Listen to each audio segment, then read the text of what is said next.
right, so hello everybody. Welcome to another episode of Conversations with CAV Counselors. I am your host, Kayla Nieves. I am a counselor here at the Education Center at Fort Cavazos, and I have here with me my lovely co-host, Kirsten. Yep. And then today we have a special guest. We have Miss Rebecca Black here from Workforce Solutions of Central Texas. Say hi, Rebecca. Hey everyone. So today's episode is going to be all about Workforce Solutions and just about everything that you do for the community, for what you do for soldiers, what you do for spouses, because I know you do so much, and I feel like we know about your programs and everything here at the Ed Center, but I feel like more people should know about it because you all do a lot of good, not just for our service members and everything like that, even though it's a military town, but you try to help the community as a whole. So I kind of want to start off, I don't know if you can answer this really, but like a backstory of Workforce Solutions, if you know, like how it kind of came to be or how you ended up at Workforce Solutions. So Workforce Solutions, there's actually 28 workforce boards here in the state of Texas. Oh, okay. We are the number 26. We handle 7 counties here. TWC, the Texas Workforce Commission, we are not, number one, we are not the Texas Workforce Commission. Mm-hmm. We are just contracted to handle their services and their funds.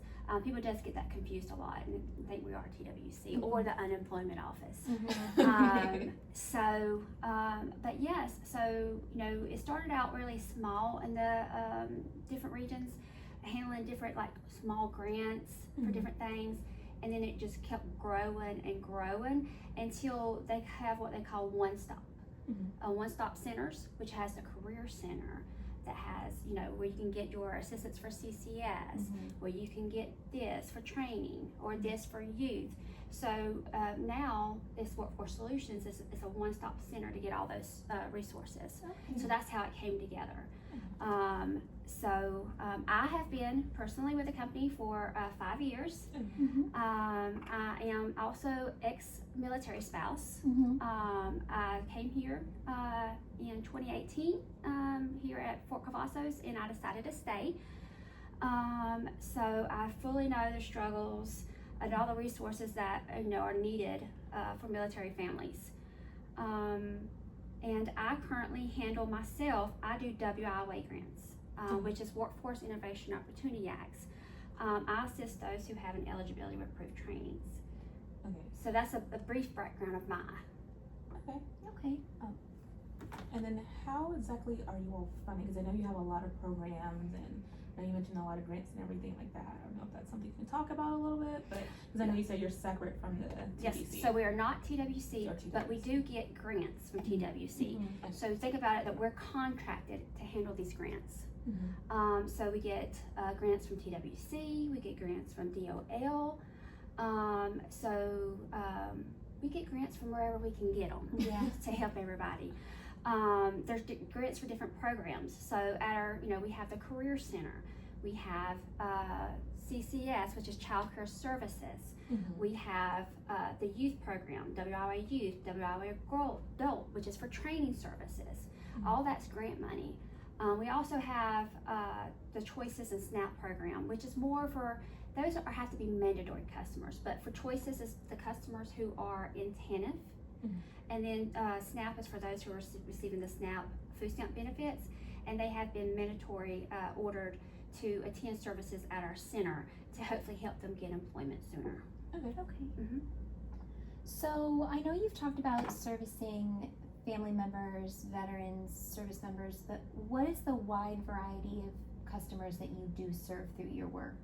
So besides military, it is the low income. The customers with barriers is our most popular, let's say, most customers. Besides military, those who might be homeless, those who are on assistance, those who have barriers of background due to having a felony or a misdemeanor, those who might have a disability. So we service a lot of those who have barriers to employment as well, besides just the regular general population. But the big part with us being right here at Fort Cavazos is our military spouses and our transitioning service members is a big part of it, because a lot of soldiers don't have a plan when they get out. Right.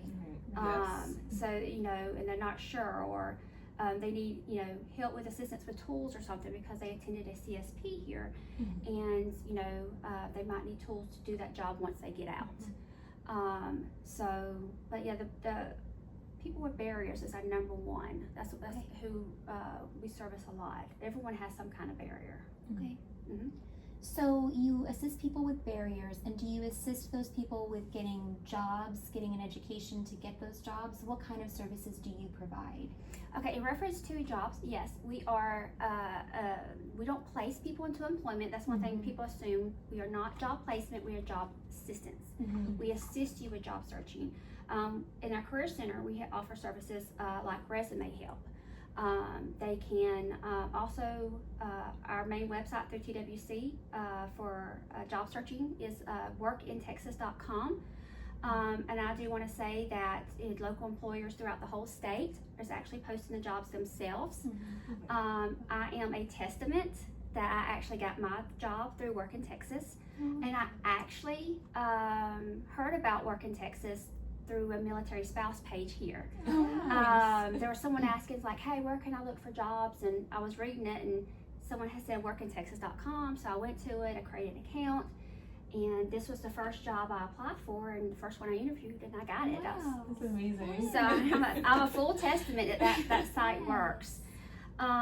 So they can come in, in the Career Center we have computers that they can use for job searching. If they need resources, like if they need to fax something, if they need to print something that's work related, if they need to use our phones, they can come to the Career Center. We do get a lot of UI, unemployment insurance claimants, who come in and use those services as well, because they either have to file or they're actually to do additional documents, so they come into the Career Center to use those services as well. The Career Center is open for all that. Assistance with the resumes, like I said, career exploration, they can help with that. They can give them local labor market information. I sometimes help with the resume workshop at our center, and it's surprising how people do not realize, what are high demand occupations? What is companies that's going to be continuing to hire? Who is not going to be hiring? Just a few months ago, Big Lots shut down. That of course, lots of jobs lost. But then, and then we also, when they come in, we also give them local job leads that are going on, like what was posted within the last 2 weeks on the Work in Texas, or what hiring events we have coming up in the next 2 or 3 weeks they might be interested in. So they can get that packet when they come in as well. So that's just the Career Center, what we can offer if someone's just walking in just for basic services for job searching. Okay. Now I do want to mention workshops right quick, if I could, before I forget. Of course. One service we also offer is workshops. So there's 3 workshops a week. It's the same workshops every week on the same day, same time, and it's absolutely free. On Tuesdays we offer is soft skills and application workshops. Okay. And on Wednesdays at 10 o'clock, it's resume workshops. And then on Thursday, it's interviewing workshops. Okay. Just because those are, when job searching, those are really what's needed. How is your resume? Interviewing skills, how do you do an interview? And some people have that where they can't speak about themselves, or they're not sure what to say. So we offer different services like that. I've done many of a mock interview with people before they do interviews, just to make them feel more comfortable. So we do have those workshops Tuesday, Wednesday, and Thursday every week, absolutely free. In your interview workshop, do you help them create their elevator pitch? Because I know for me, that's probably the number one thing I've always struggled with my entire life is, what's your elevator pitch? And I'm like, my name's Kayla. Yes. Can you sell yourself in 30 seconds? Yeah. Yes, so that's actually spoken in the resume in the interview. Oh, wow. In the resume, because you never know where you can sell yourself. And the only person that can sell you is yourself. And once again, that's what a resume is for. A resume is selling yourself on paper. So yeah, we do pitch that a lot. Awesome. Great. Because like you said, 30 seconds you could have a brain freeze. You don't know what to say. And yeah, now you've lost 25 seconds and you're just like, So my name is Kayla. Yeah. Heard that the first time, Mhm. but awesome. So what specific opportunities do you offer for military spouses? Okay. Because I know there's a lot of us, because I am one, Yes. here in the area, and I get on the spouses pages from time to time on Facebook, and I see a lot of people asking about job opportunities or going back to school or Mhm. wanting to do certain things, and like I provide information from what I know, and I can tell you right now, I send so many people your way, and I'm like, oh, y'all talk to Rebecca at Workforce Solutions. She'll have something for you. I promise she does. I have no idea what you have, but I still say that anyway. I'm like, if she doesn't have it, she'll probably help you figure out who does. Absolutely. So what do you actually offer, so I can actually tell people what you offer? So one thing people don't know that we offer is called CCS, which is Child Care Services. That's one of our major grants. We provide financial assistance to help cover the cost of child care for those who are eligible.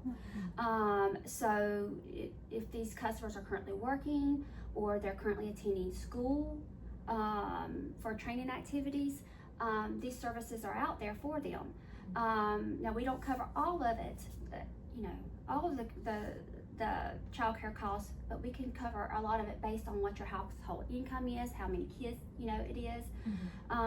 So the few things is that the child has to be an approved child provider. Okay, so it has to be an approved child provider that's approved through our list to receive the child care assistance money. They have to come in and do an application, and for military spouses or active duty military members, one important thing to know is that BAH is not included in income. So that's a big deal. BAH is not included in your income. So a lot of people qualify, and they just don't realize it. And the income level for CCS is higher. It's actually really higher. For a family of 4, it's don't quote me on it. I believe it's 6,000 or something. So for a family of 4, and like I said, what is determined how much we can cover is determined your family income, how much kids is determined by CCS, but a good portion is covered. And not only is it child care providers, but it's also like YMCA. People don't think about that sometimes. The before and after school program is actually covered, and the summer program for YMCA. Wow. So that is something that's also covered, not just like a daycare. Yeah. Wow.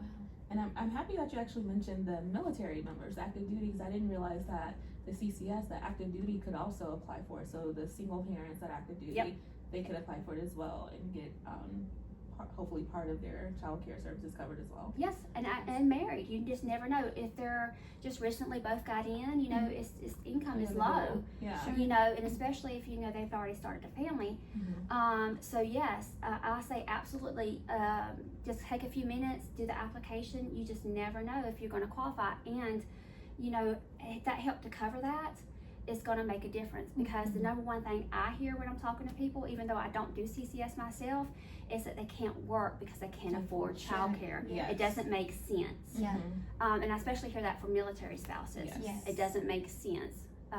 They save more money by not working. Yeah. Yes, I hear that a lot, or I hear that if I go to work, I'm just going to work just to pay for childcare. Yes, So yes. at that point, it's not beneficial. So yeah. Yes, and but yeah, if any day of the week, I actually see uniformed soldiers up there at the CCS office doing their application. Awesome. Nice. Yes, so that's one thing is childcare. I want to speak about what I do. Once again, I told you I do WIOA, Yes. which I deal with the training grants. So it allows me to assist those who have an eligibility with approved trainings.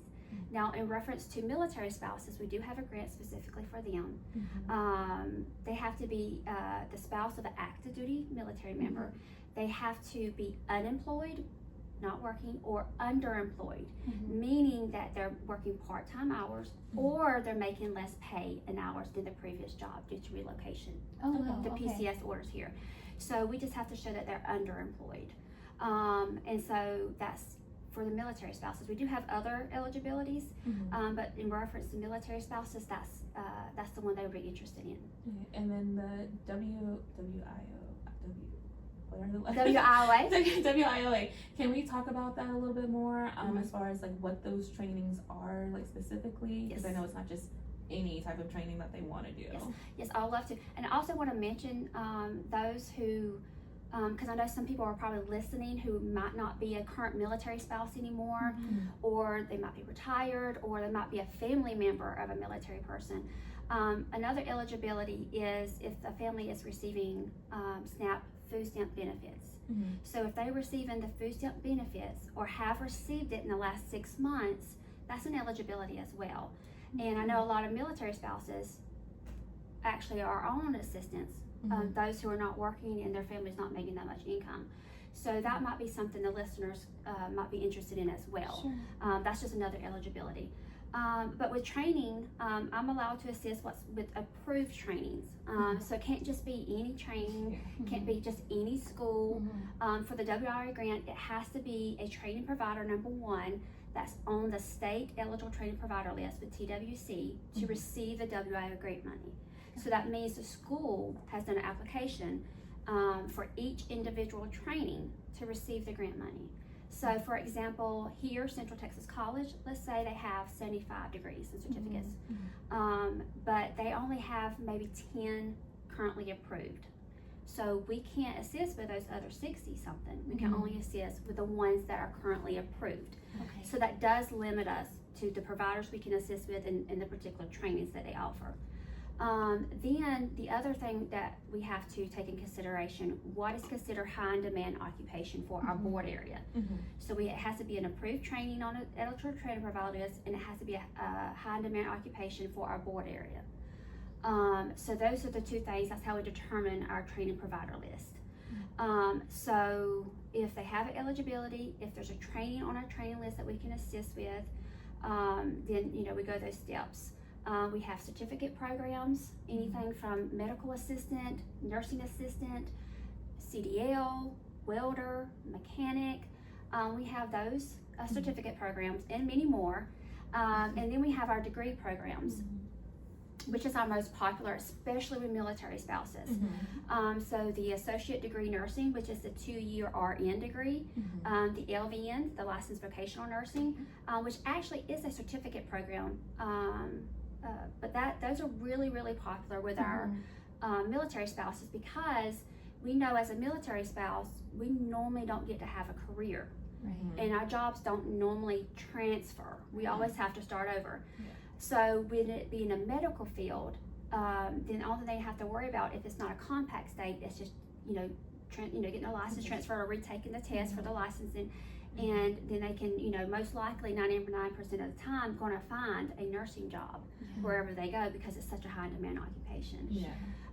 We do offer other medical degrees that are popular with military spouses, like the diagnostic medical sonography, the sonogram. That's very popular. Respiratory care, which became popular after COVID. That's a popular one we can assist with as well. And then another one people like is the dental hygienist. I was going to ask about that. So that one we can assist with at Temple College. That one's a really, really great program. But that's another popular one, because once again, that's something you can take with you, and you know you can get a job anywhere. Because dental hygienists are actually really, really needed. Really, really needed. It's not as many as you think, and dentists really need them. And it's different than dental assistant. I hear a lot from military spouses, they want dental assistant, which is not, unfortunately, approved training we currently can assist with. But we can with the hygiene program, which is actually the degree program. So if they get approved for our assistance, then we assist with their cost of their tuition. Now if it's a certificate program, it might just be the cost of that tuition. If it's the degree program, like our nursing programs, then we possibly can assist with tuition and books every semester that they're in that program. So once they're approved with us, they're approved for the whole program. Okay. Yes, so that was gonna be a question. yes. So once they're approved, then they're approved for the whole program. Depending on what the program is what we can assist with. That's great. So that's what we can help with, which is a whole burden off everyone, because we don't want anyone going into debt and taking out student loans, because when you start your career, that's just another hindrance, another barrier you have when you're trying to start that career. So we've talked a little bit about what you can do for military spouses. Is there something separate that you can do for transitioning service members? Yes, sir. Okay. Yes, ma'am. So transitioning soldiers are considered dislocated workers because once they exit service, their contract is ended. So they're dislocated workers. So we can assist transitioning soldiers who are 8 months from transitioning out to their ETS date up to 48 months post-exit. Wow, okay. Now, if it's post-exit, they have to have not had employment since they exited from the military service. Okay. Because if they gain new employment, then they're no longer a dislocated worker. But if they do it while they're transitioning in that 8 months, then they qualify. Got Yes. it. Okay. One thing that's very popular here at Fort Cavasso is the CSPs, the Career Skill Programs. Yes. We do offer support services for a lot of them. For MASTAC, which is the linesman training, we offer tools and we buy their uniforms. For shifting gears, which is mechanic training for GM, we buy them once they finish their training and they get an employment letter. We buy them a set of tools. That's just let's see, a TRAN, TRAN is a HVAC CSP here, which is quite popular, and we buy their tools just the same. Once they finish their CSP, they gain employment letter, then we can buy them a set of tools, so that it's getting them started on the right foot, and they're not having to come out of pocket for those tools, which can be quite expensive. Sure. So that's just a few CSPs that we currently assist with our transitioning soldiers. Just like with the military spouses, if we have a soldier who is maybe going into nursing, one of our high demand occupations, we can assist with them because they have that eligibility of being that dislocated worker just the same. I do have a great many who have transitioned and went into the nursing program. Yes. Do you also help with certification exams for, let's say you've got a service member who's transitioning out of the military, you've helped them pay for college, now will you also help them pay for their NCLEX that they have to take? Yes, ma'am. That's Yes, ma'am, amazing. absolutely. That's part of for nursing, that is part of the fees that we cover their last semester. We do cover 3 fees for them their last semester, and the NCLEX is one of them. Wow. And we actually provide them, just for your information, HRSA review to help study for the NCLEX. Wow. So we Awesome. pay for the exam, and then we help give them a review to help them study so that they're successful. Wow, that's amazing. I'm sorry, I'm just like, wow, this is amazing. Like, I'm learning so much. Yes. So one thing that you mentioned earlier was the WIOA youth. I mean, you said there was an adult one and there's a youth one. What's the youth one? So the youth, it has to be 16 to 24. Okay. There's 2 different categories. There's in-school youth, which means, of course, they're still in school, high school, or there's out-of-school youth, which means they've already graduated or they dropped out.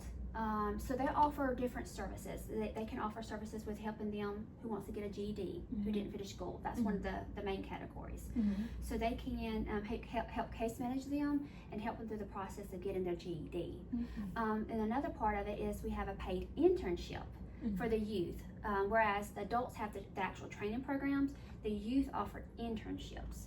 So if they have the eligibility and they get approved, then we will place them with an employer in the community who is a part of the internship, and we at the workforce, the grant pays them $14 an hour to work up to 200 and something hours, so that it's given them recent work experience and skills. And sometimes those employers actually hire on themselves. And that's if they're in high school, or if they just graduated, or if they don't have a GED.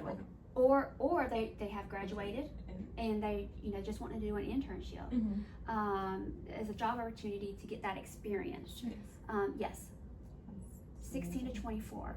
So it's very helpful to see all these students. Recently they had a graduation ceremony for those who were participating, who were actually in high school and graduated. They recently did a ceremony that was really, really great to see the smiles on their face. So it's a very rewarding program. Now, if they want training, they have to come to the adult. So they can be in youth and adult. But for the adult, they have to be at least 18 or above and have a high school diploma. That's the minimum requirements. So they can do the training, say from 18 or 16 to 18 while they're in high school, even after they graduate high school and everything, and then, or if they're working towards their GED, they can use that, get their GED, and then transition over to the adult and get the other stuff. And maybe get a certificate. Yes, Awesome. because it's 2 separate grants.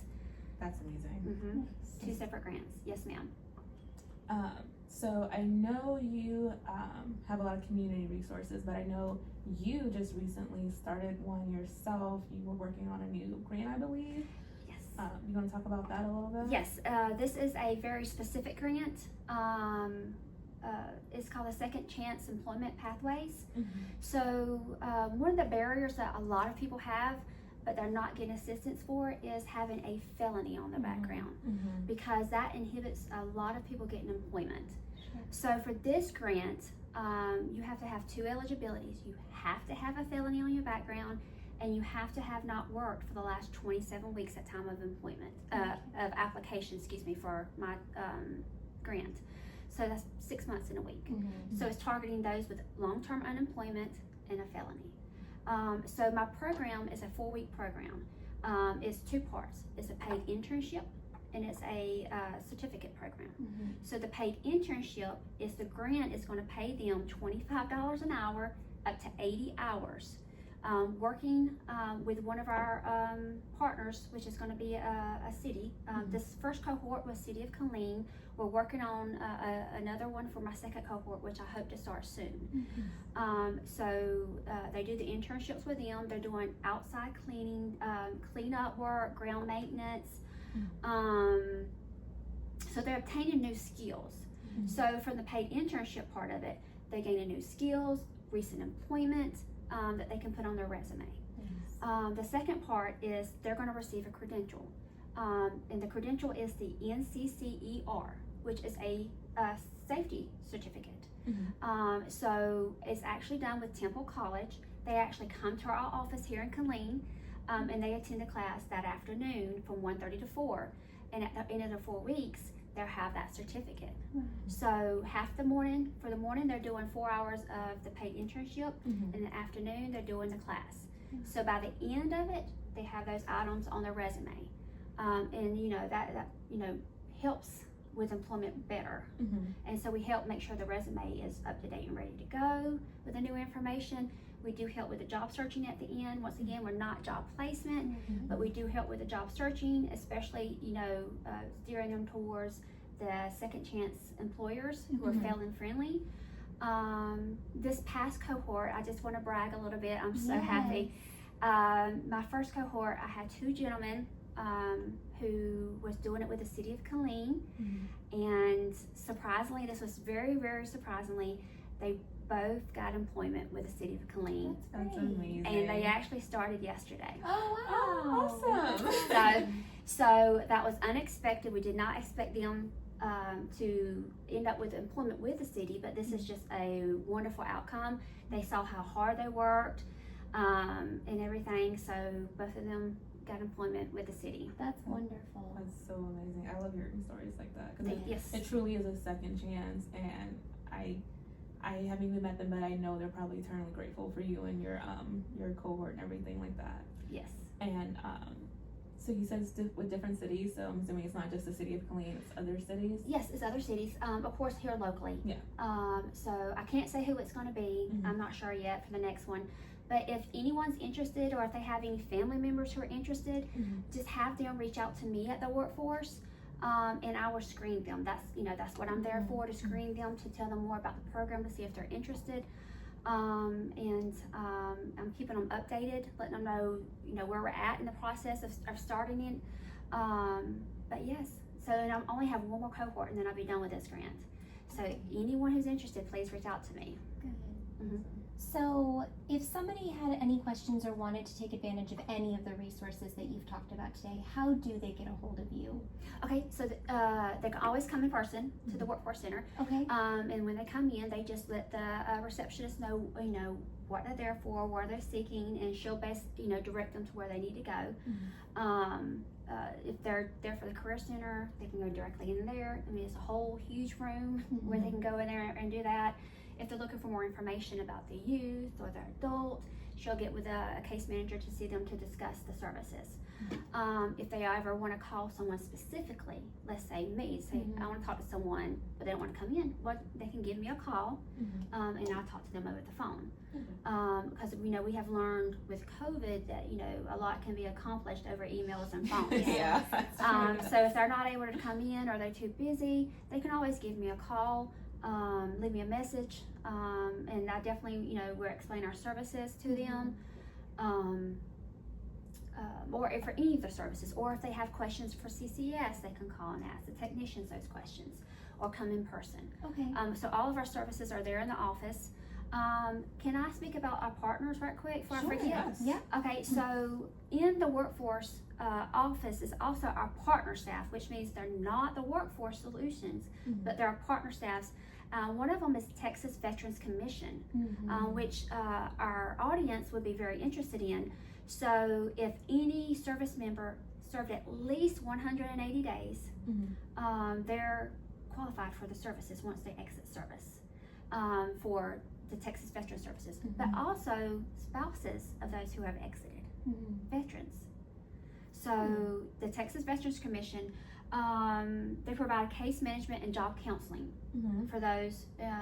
They can also offer a workshop at our center. They do it once a month for federal resumes. Oh, So wow. we don't do federal I was gonna resumes. ask about that. We do civilian resumes, but the Texas Veterans Commission, they actually do the federal resume workshop once a month, and they also go over how to manage USA Jobs.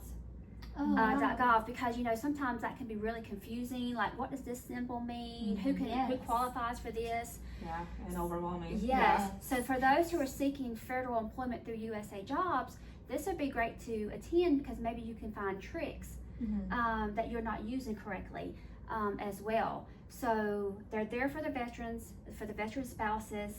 Let me make sure. They can always come in and speak to a veteran counselor. They can call and make an appointment, or they can just come to the front desk and say, I would like to speak to someone with TVC. So that's totally in our office as well. And then another partner is Texas Vocational Rehabilitation. Okay, so they help people with disabilities. You have to have a disability. Prepare for and find employment. So they help youth and students prepare for post-secondary opportunities who have disabilities in school, as well as adults, from school students all the way up to the elderly. And this can be any form of disability. People, when they think of disability, they automatically assume like a physical disability, and that's not the only disability out there. I mean, you could have a hearing problem. That's a disability. They could possibly, if they have funding and if you qualify, possibly could help with you purchasing a hearing aid. Those are quite expensive. Or if you need accommodation at work, you might need a special chair or a special keyboard, and you have that disability, they possibly can help you cover those costs. Wow. So people don't realize those services, they're not us, but they're our partner staff located in our building. Wow. And where is your building located?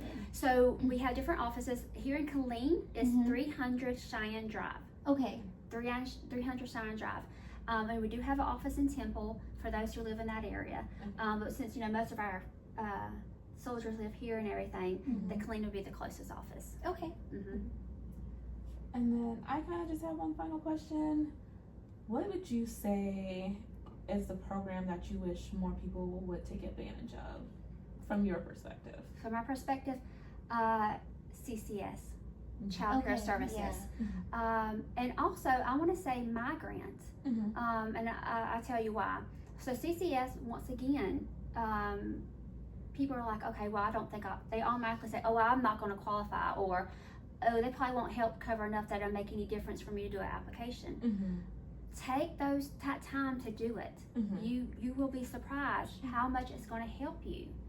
And so I would say CCS is underrated for those who don't think they'll apply or would qualify. For my grant, I experienced people not believing what we truly assist with. For example, my nursing students. I will go to the orientation. I will give, presentation of what I can offer. I will go on my military spouses pages, letting them know what all I can offer, which I recently did it this week. And people don't believe that it's true. They don't believe this is a true grant. They don't believe we can offer all this. That's what I hear a lot. And those who eventually get on with me, they're like, I just really didn't believe that y'all could do all this. This is such a blessing, because we fully do, cover the tuition and books, and all those fees I told you about, and they don't believe it at first. And sometimes I get nurses who are in their second or third semester who finally reach out to me because they're struggling because they didn't believe at the beginning of the program that this was a true grant. Sure. Yeah, I think from someone who's PCS a couple different places and things like that, I think the seeing is believing is very true in the military spouse community, because at other locations, I can only speak for the 4 that I've been to, there aren't those opportunities, and the only ones that we see on our spouses page tend to be scams. Yes. So a lot of trust issues.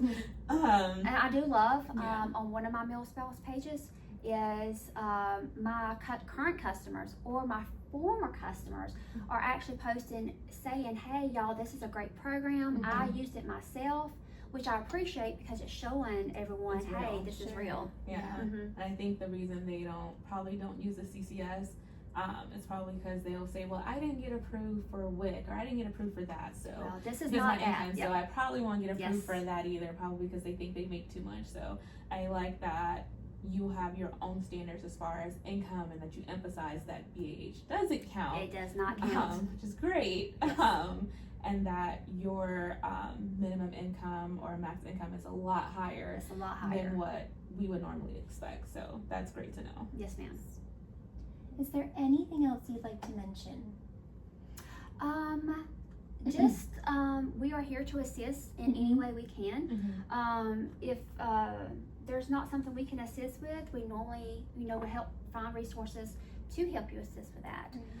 We have people coming in who might need assistance with food, so we give them a list of all the local food pantries. Just simple services like that. We do offer those additional services. Just to take the time to come in and see about our services. Don't hesitate to take part in it. Once again, the CCS, our career center, because one thing we hear a lot is, oh, I can do this at home, I can job search at home. But it does make a difference when you're doing it in the center and you using the resources there. And don't be afraid to answer or ask questions, because you don't know until you ask more. Sure. Just like I tell my customers when I'm talking to them, I ask a lot of questions so I know what they truly need and how to best assist them. So they better be prepared for me to ask a lot of questions. Yeah. Well, awesome. Well, thank you for coming. Yes, We appreciate you so much. And You're welcome. thank you for another episode of Conversations with CAF Counselors, and we'll see you all next month. Bye.